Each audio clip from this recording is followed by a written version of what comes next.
adventures. Hello, adventurers. Lucy here. Are you ready to take another adventure with us? Well, you're just in time. I'm about to enjoy a book about a witch and a ghost and a vampire and a mummy and a tiny little bat and a big pumpkin. It's written by Erica Silverman and illustrated by S.D. Schindler. Big Pumpkin. Once there was a witch who wanted to make pumpkin pie. So she planted a pumpkin seed. She weeded and watered, and after a while, a sprout poked through. And then a pumpkin grew, and it grew, and it grew, and it grew some more. Soon, Halloween was just hours away. The witch thought about pumpkin pie and bent down to take her pumpkin off the vine. Well, she pulled, and she tugged, and she pulled.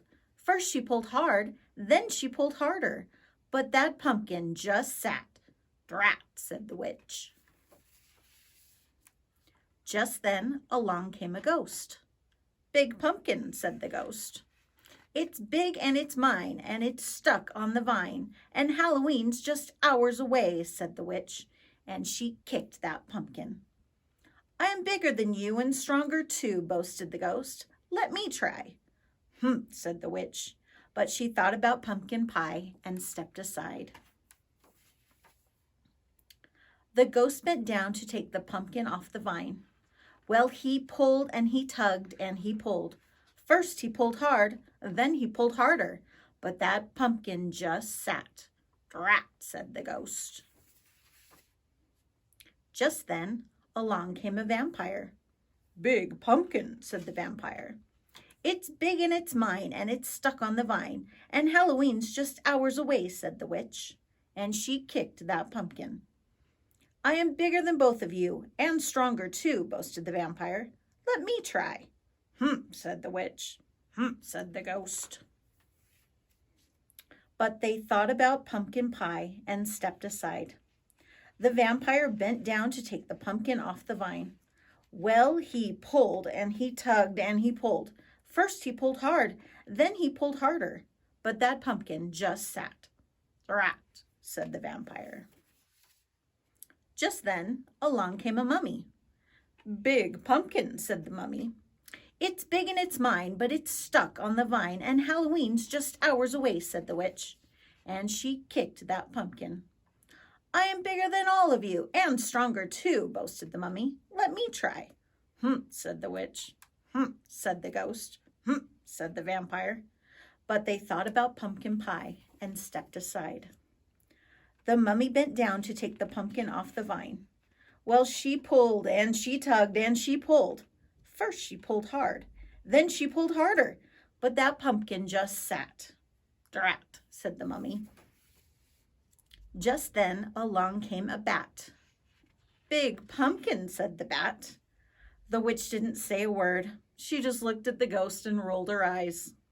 The ghost looked at the vampire looked at the mummy, and they all looked at the bat, and they started to laugh. "I may not be big and I may not be strong," said the bat, "but I have an idea." And the bat told them what to do. Said the witch. Said the ghost. Said the vampire. Said the mummy. But they thought about pumpkin pie and bent down to take the pumpkin off the vine. "Ready, set, pull," called the bat. The bat pulled the mummy, and the mummy pulled the vampire. The vampire pulled the ghost, and the ghost pulled the witch, and the witch pulled the pumpkin. Well, they pulled and they tugged and they pulled. First they pulled hard, then they pulled harder, and snap! Off came the pumpkin. "Drat," said the witch. Whoosh! It flew, and thud! It landed on top of the hill, and thump bump, thump bump, thump bump, it bounced all the way down to the witch's house. And when it got to her door, that pumpkin just sat. "Hooray for the bat!" shouted the witch, and she hurried inside to make pumpkin pie. Said the ghost. "Have some more," said the witch. "Couldn't eat another bite," said the vampire. Fun party, said the mummy. Time to go, said the bat. Drat, said the witch, as she watched them all leave. Then she went right out and planted another pumpkin seed.